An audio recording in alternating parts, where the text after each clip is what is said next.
Welcome to the Art of Ike, where I will be breaking down how Smash Ultimate works from the perspective of Ike. Ike is a very well-rounded character with a lot of strength and range. He's heavy so he can live for a long time, but his recovery can always be beaten if predictable or if his options are exhausted. He relies a lot on short hopping and full hopping and landing with his aerials. So, if you can short hop or full hop yourself and quickly call him out with immediate aerials when he jumps, he'll certainly have a hard time doing what he wants. Anti-airing him before he gets to swing is his biggest weakness. Other solutions include parrying because it always has the same timing, which might leave you open to getting tomahawk grabbed. You can shield dash to try causing a miss space, you can try whiff punishing, or outrange him if available. His moveset is extremely simple and almost entirely about spacing. If you ever get grabbed for hitting an aerial on shield, you are overextending and have bad spacing. Not spacing well just translates into having a bad approach game and bad combo game. Good spacing can either be positioning yourself just out of range so you won't get punished but still close enough so that you can immediately extend your pressure, or by crossing up certain characters that struggle against cross-ups. If you full hop and space your aerials, you'll be less vulnerable to grounded attacks, and will also deal slightly more shield stun. However, you will be more vulnerable to full hop anti-airs. Neutral air is your main aerial in the neutral, as it's his fastest aerial to space with, has the least amount of landing lag, and is rewarding to hit as it always leads into setups such as grab, jab, or most consistently up tilt. At later percents, it starts leading into forward air, back air, and up air. It can also string into itself if you jump in with the second one with good timing, making it a pretty decent mix-up from time to time. If you are off timing or if they have too much percent, they'll be able to air dodge away or attack. If they double jump, there's a big chance you'll hit them out of it. At mid percents, neutral air can combo into itself easier if there are platforms involved. It can also combo into ether or down air at the right percents. It has a front hit and a back hit, and should never be buffered, but instead delayed so you'll land with it. After you've hit a shield correctly, the opponent has 4 realistic options. They can try punishing out of shield, which is a neglected option if you've spaced yourself right, as any follow-up attack from Ike will beat the intention of directly punishing the neutral air. The second option is to keep holding shield, which of course allows you to pressure again, or just simply grab them. The third option is to roll out of shield, which is something that Ike can easily adapt to. And the fourth option is to jump out of shield, which is also something Ike can adapt to by anti-airing the opponent, or start catching landings. One thing to keep in mind is that if you perfectly land with neutral air while fast fallen and miss space so that they can shield grab, the only thing you'll be able to do is spot dodge to avoid grabs, while quick aerials, up smashes, or up specials out of shield will still get you punished. If you hit them while they're airborne at starting percents, you'll be able to up air for simple damage, or to force out an air dodge or double jump that you can take advantage of. If you ever get hit by neutral air and try attacking, you'll always lose, so don't attack. Choose either air dodge, double jump, or just accept the hit if it's not going to kill you.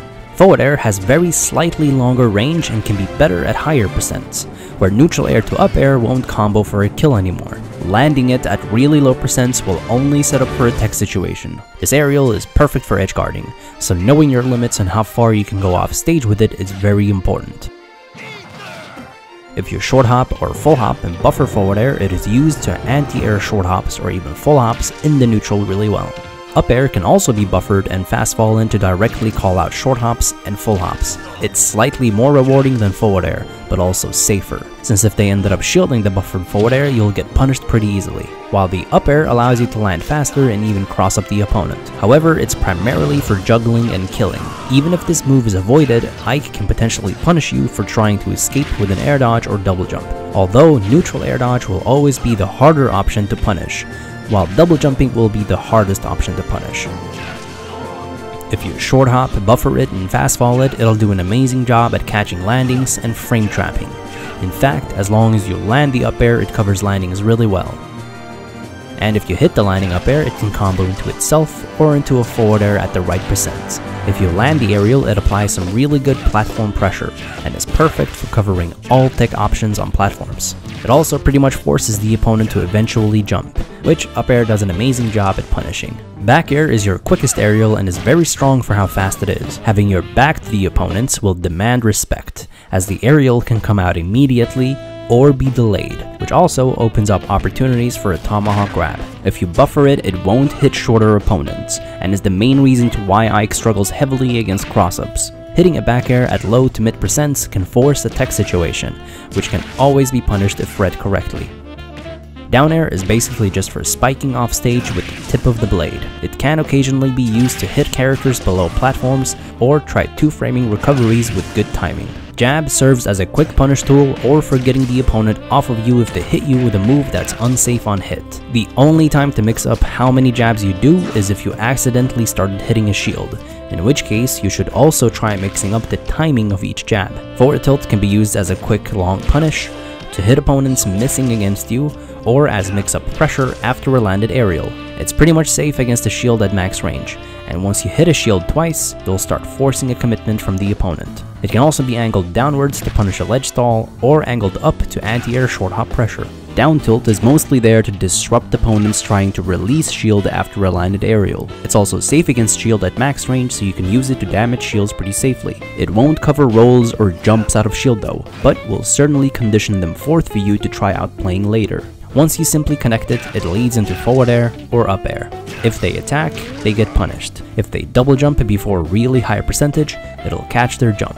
The only thing they can do is potentially air dodge, which Ike can still easily punish. The only thing to keep in mind is that from 0 to 20% it'll only combo into back air.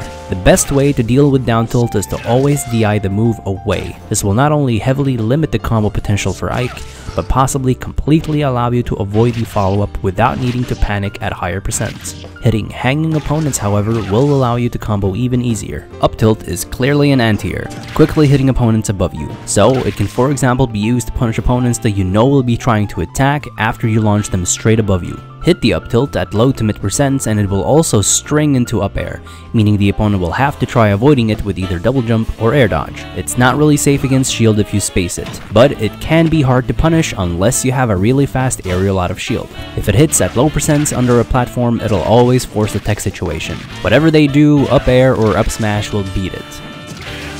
Up smash covers a large area and is for hard punishing landings, specifically if they've already spent their double jump. Other than that, it can be used to punish predictable commitments from the ledge. Forward smash is for hard reading opponents that either neutral air dodge or attack after a neutral air at mid percents, or hard punish double jumps back to stage. Down smash can be really good for quickly hard punishing certain slow and unsafe commitments out of shield, or as a really effective parry option. And lastly, we have dash attack, which is mostly used as a whiff punisher, short hop anti-air, and to catch opponents trying to escape with air dodges.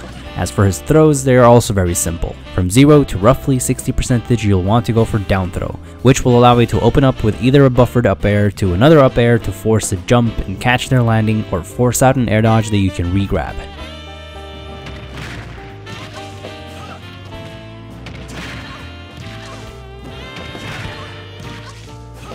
Or go for up air to a full hop forward air, which will catch their double jump if you execute it fast enough.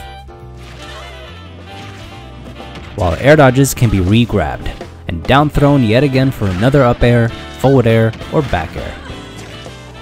After roughly 60% you'll mostly want to go for up throw, as it'll either combo into forward air or force out an air dodge, as if you try buffering double jump from roughly 60 to 90%, Ike can easily catch the double jump if he executes the forward air fast enough, or if he full hops and double jumps with the forward air. His forward throw and back throw are pretty much the same and will force out a tech situation at mid percents.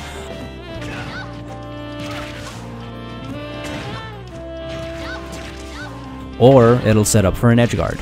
And if you know the opponent is going to favor double jump as an escape, this can be the perfect setup. His down throw can also be used at really high percentage to kill, or set up for a tech situation onto platforms with down throw or up throw. Eruption is obviously designed to punish the 2 frames of vulnerability of recoveries. The longer you charge it, the more percentage it deals, and if you've charged it for a while, a second pillar of fire will appear. Charge it all the way and a third pillar will appear, while dealing 10% to yourself.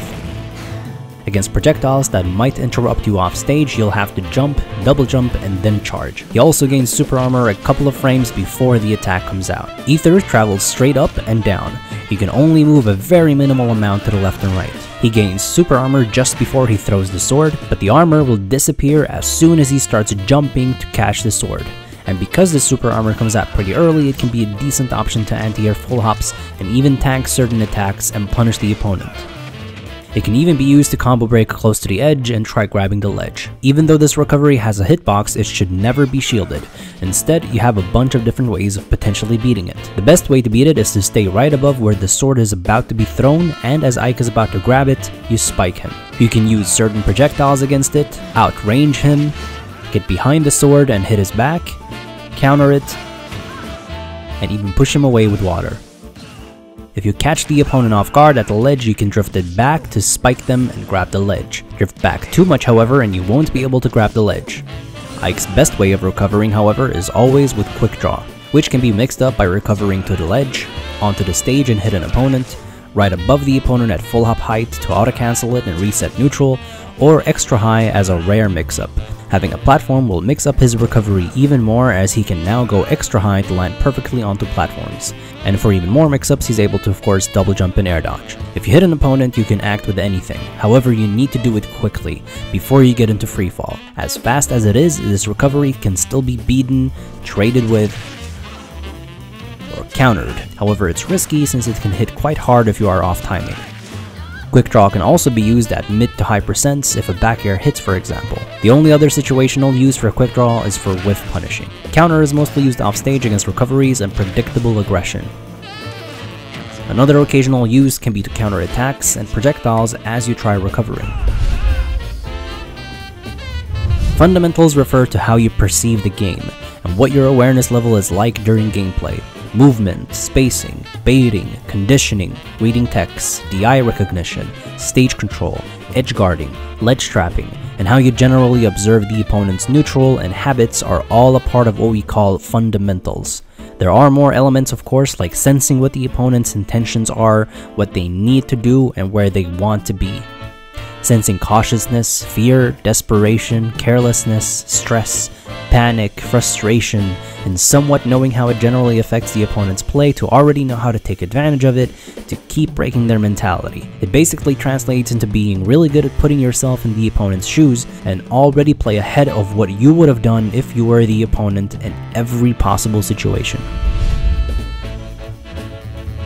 During the neutral, Ike wants to keep the opponent completely walled out and pressured.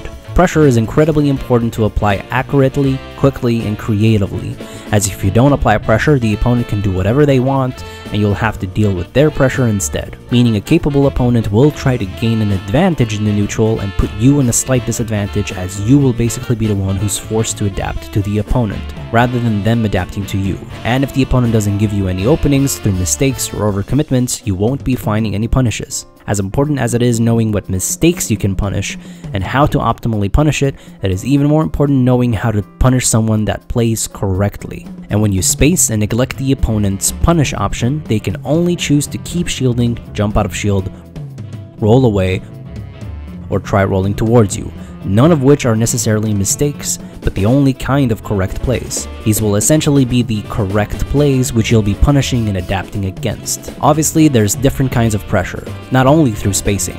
Some characters can pressure at close range, as they can either cross up or land with an aerial right in your face and interrupt attempted punishes with quick jabs or tilts. Some characters have projectiles and zairs to pressure the ground, to manipulate the opponent into jumping, and as soon as they do, they get called out on it with aerials or more projectiles. Some characters use their quick movement and ability to pressure forth a whiff and immediately take advantage of it. And so essentially, for any character that you play, you have to find your own kind of creative pressure and be consistent with it whenever you need it. And the biggest reason to why I say creative is because of the parry. Once your pressure is too obvious, it'll easily get parried and you'll more than likely get countered. Pressure is the only thing that will make the best players play worse. Pressure is only half of it, however, and falls under the category of aggression. The other half is defense, which includes optimal movement and positioning, which will allow you to bait and punish. Remember, if you are out of position and throwing out your pressure tools to a point where they are completely whiffing instead of at least hitting a shield, then your pressure is almost non-existent. Unless of course you are faking out the fact that you're about to be whiffing, in which case you are trying to bait the opponent to commit to a whiff punish. Any of your whiffed moves could have instead been replaced with good movement to firstly get into a good position, and then either commit to pressure or try punishing whatever the opponent is doing. Another important use of movement and positioning is right after you've applied the right amount of pressure. Once you sense that the opponent wants to retaliate with their own kind of pressure, you can always move and position yourself just out of their pressure zone and either whiff punish or call out their jump with your anti-air. Your general objective as Ike is to control the middle stage, and always play around how the opponent is trying to claim it from you as they get walled out. Mid-stage control isn't only through staying in the middle stage, however. Once the opponent is cornered, you should close in on them and pressure them. This is where your pressure is at its best. By holding the middle stage away from the opponent through spacing, you will force cornered opponents into either jumping, rolling behind, or holding shield, as punishing shouldn't be possible. This means that you'll only have 3 options to play around, and no matter what they choose, it can be called out or reacted to. You'll also have a positional advantage, since if you hit with any of your moves, the opponent will die earlier, or will at least be edge-guarded. While if you get hit, it's not as big of a deal as you have the whole stage to land while walling them out. On top of that, you also have the entire stage to use to keep them walled out, whenever they're feeling more and more desperate for an opening. This basically translates into that Ike's worst position is when he is cornered. The edgeguarding phase is fairly simple. You can stay on stage and charge Eruption, or go off stage and counter, or try hitting the opponent. What's important to keep track of here is the opponent's off-stage drift. If they keep holding towards the stage, you can always directly wall it out, or read an air dodge towards the ledge. Otherwise, if they level their drift with your movement going off stage, you'll be limited in how far you'll be able to go off stage, and where you can swing your forward air. And sometimes if they do this, there isn't so much that you can do, and you'll mostly have to go back to charge Eruption or ledge trap.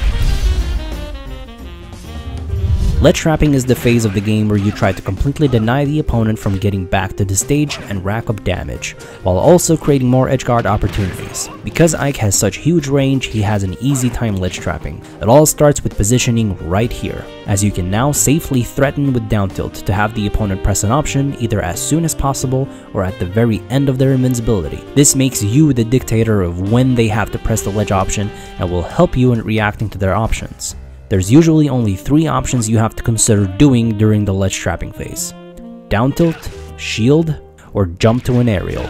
You either down tilt pressure to shield so you can counter regular get-ups, get-up attacks, and possibly some aggressive double jumps in, while also being able to back air or neutral air if they try rolling behind you, or up air if they try jumping above you. Some of the time, depending on the matchup, you don't want to be shielding, however, and so it's better to jump so that you can space out any commitment with good timing. In other words, you can down tilt pressure to a jump neutral air to wall out any commitment you think they'll be going for. Even if you ended up hitting their shield, it'll be fine, as they'll still be cornered and won't be able to directly punish the neutral air. It's up to you whether you want to short hop or full hop neutral air, but keep in mind you aren't completely invulnerable going for these options. If you neutral air and stay too close, the opponent can time a get-up attack to hit you, and if you don't consider covering your back sometimes with neutral air, the opponent will be able to roll and escape the ledge trap.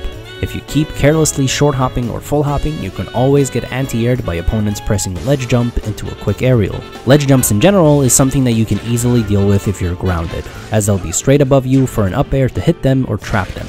If the opponent isn't doing anything and you are airborne, you can fast fall and down tilt to punish the ledge stall and get a combo. Except for this, you can also of course always choose to swing with back air or forward air as well if you feel like it's more beneficial. There are many ways of ledge trapping that you can experiment with on your own.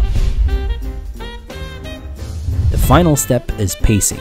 Pacing or rhythm is extremely important for recognizing the state of mind of the opponent, as well as what they're fishing for. You should always start by feeling out the opponent to get a good sense of what you are up against. Being capable of adapting in terms of decision making is as crucial as knowing how to pace yourself against the opponent's rhythm, and adjusting to their rhythm if it changes, as well as knowing how to manipulate their rhythm and punish it. If the opponent plays slow and careful, you need to adjust and do the same. However, you can manipulate that pacing by quickly applying safe and rhythmic pressure to make them feel rushed, and make them feel like they have to keep up with you in terms of their own pressure with the same quick pacing. Every once in a while, you can break your own pacing and punish all the stress-induced commitments that you've caused. Breaking your pace can throw the opponent off rhythm and confuse them. This can obviously be done in many ways, like walking away, dash dancing, being still for a few frames, using moves that stall you or excel you in the air, or even charging a smash attack when it's least expected. It's all relevant in terms of mix-ups and getting into the opponent's head. And so, in playing against Ike, you must understand that he can kill you at any time, if he makes the right reads during his advantage. But you can also kill him at any time, as long as you make the right read against his way of recovering. Thank you guys for watching. These videos take a lot of hard work and time to do, so if you want to support this series, I'd be very grateful if you'd make it worth it for me by supporting me on my Patreon. And for the Patreons I already have, thank you guys for all the support. Next up will be Mario and Link.